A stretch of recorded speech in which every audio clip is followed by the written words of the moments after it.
കാട്ടുപന്നികളും മുള്ളം പന്നികളും വ്യാപകമായി കൃഷികൾ നശിപ്പിക്കുന്നു. കർഷകർ ആശങ്കയിൽ. സാധാരണ രാത്രികാലങ്ങളിൽ പന്നികൾ കൃഷിയിടങ്ങളിൽ വിളയാട്ടം നടത്തുന്നത് ഇപ്പോൾ പകൽ സമയങ്ങളിൽ പുറത്തിറങ്ങുന്നതിനാൽ കർഷകർക്കും നാട്ടുകാർക്കും ഒരുപോലെ ഭീഷണിയാകുന്നു.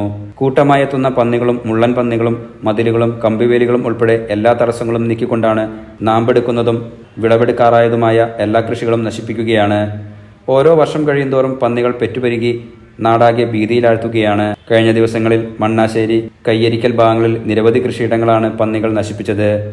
നെറ്റിലമ്പുറത്ത് വിനോദിന്റെ 200-ൽ പരം വാഴകൾ, മധുരംകിഴങ്ങ്, ചേമ്പ്, പച്ചക്കറികൾ എന്നിവയും കൈലക്കാട്ട് വേലായുധൻ, വെള്ളാത്തൂർ ശശി, സുമതി, പള്ളിപ്പുറത്ത് അനിൽ, നെറ്റിലാമ്പുറത്ത് ബാലകൃഷ്ണൻ, മണി, സന്തോഷ് എന്നിവരുടെ വാഴ, തെങ്ങിൻ തൈകൾ, ഒട്ടേറെ കിഴങ്ങുവർഗ്ഗങ്ങൾ എന്നിവയും വ്യാപകമായി നശിപ്പിച്ചതോടെ കർഷകർ കണ്ണീര് കുടിച്ചിരിക്കുകയാണ്.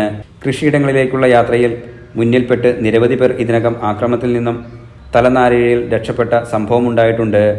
നാട്ടിലാകെ പന്നികൾ വിഹരിക്കുമ്പോൾ ഫെൻസിംഗ് പോലുള്ള പ്രതിരോധ പ്രവർത്തനങ്ങൾ പ്രയാസകരമാണ്. ഇലക്ഷന്റെ ഭാഗമായി പലരും തോക്കുകൾ ബന്ധപ്പെട്ട സ്റ്റേഷനുകളിൽ ഏൽപ്പിച്ചതിനാൽ ഷൂട്ടറെ വച്ച് പിടിക്കാനുള്ള കാര്യങ്ങൾ ഇനിയും വൈകുമെന്നാണ് കർഷകർ ചൂണ്ടിക്കാണിക്കുന്നത്.